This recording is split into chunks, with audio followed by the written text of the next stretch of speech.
কলা নবগ্রামের ট্রেনিং সেন্টারে মূল্যবান চন্দন গাছ চুরি। পূর্ব বর্ধমানের মেমারি 1 ব্লকের দলুইবাজার 2 গ্রাম পঞ্চায়েতের অধীন কলা নবগ্রামের জেলার শিক্ষা ও প্রশিক্ষণ সংস্থার ভিতরে লাগানো মূল্যবান দুটি লাল চন্দনের গাছ গত রাতে চুরি হয়। আনুমানিক রাত 1টার পর ঘটনাটি ঘটে। আনুমানিক 4-6 জনের দল পাঁচিলের তার কেটে ট্রেনিং সেন্টারের ভিতরে প্রবেশ করে। সকালে নাইট গার্ড কলেজে প্রিন্সিপালকে খবর দিলে প্রিন্সিপাল উপর কর্তৃপক্ষকে বিষয়টি জানান, সেই সাথে মেমারি থানাকে বিষয়টি জানান। পুলিশ তদন্ত শুরু করেছে। শেষ খবর পাওয়া পর্যন্ত এখনো পর্যন্ত চোরেদের গ্রেফতার করা সম্ভব হয়নি। কলেজের প্রিন্সিপাল খবর বর্ধমান নিউজের প্রতিনিধিকে বিষয়টি সবিস্তারে জানিয়েছেন।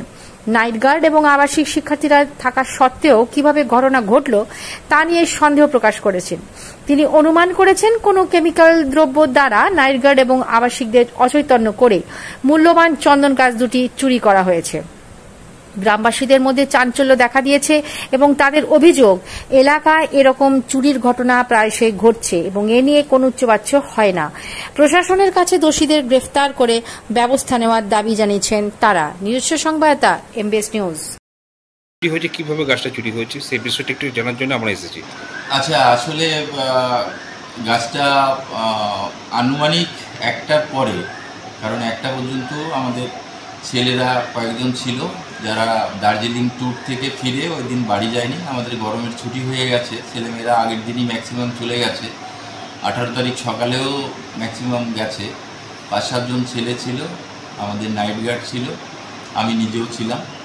তো একটা সাইডে, অর্থাৎ শিক্ষানিকেতনের যে লাইব্রেরি আছে, লাইব্রেরির পাশ দিয়ে যে আমাদের সীমানা পাঁচিলের উপরে যে তারের ফেন্সিং দেওয়া আছে, ফেন্সিং কেটে ওখান দিয়ে ঢুকেছে বলে আমরা অনুমান করছি। পরের দিন সকালে আমরা দেখতে পাই আমাদের যিনি এখানে সুইপার আছেন তিনি লাইট অফ করেন।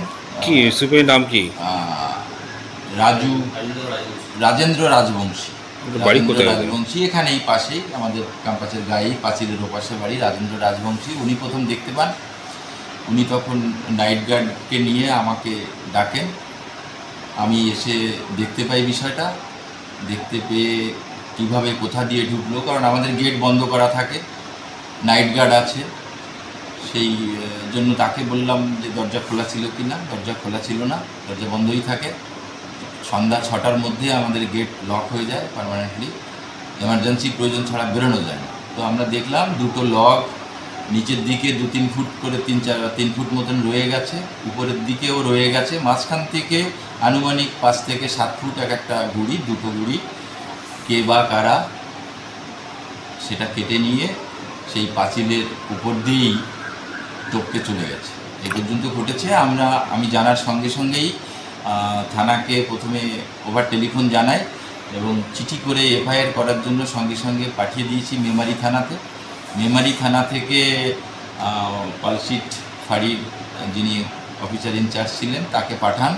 তিনি এসে সরেজমিনে ওটা দেখে যান এবং আমাদের যিনি নাইট গার্ড ছিলেন আমাকেও কিছু জিজ্ঞাসা করেন, কিছু আন্দাজ করতে পেরেছি কিনা। কিন্তু আমার ব্যক্তিগতভাবে, আমি মেডিকেল সায়েন্সের লোক নই, আমার ব্যক্তিগতভাবে মনে হয় যে কোনো কেমিক্যালস ইউজ করা হয়েছে।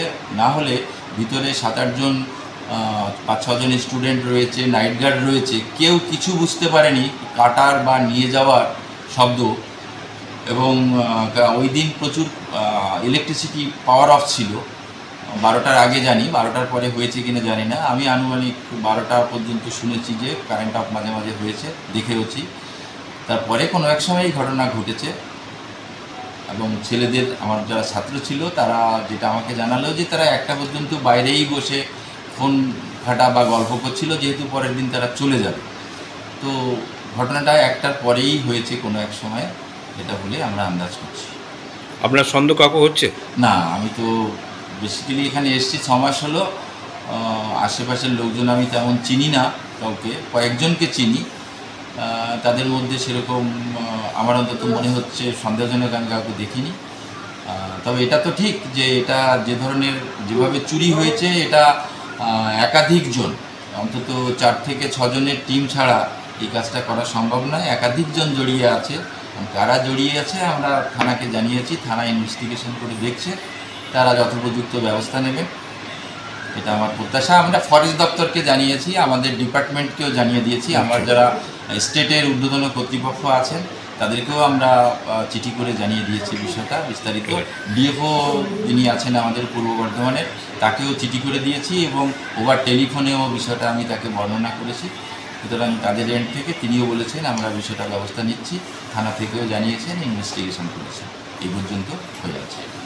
আপনার নাম?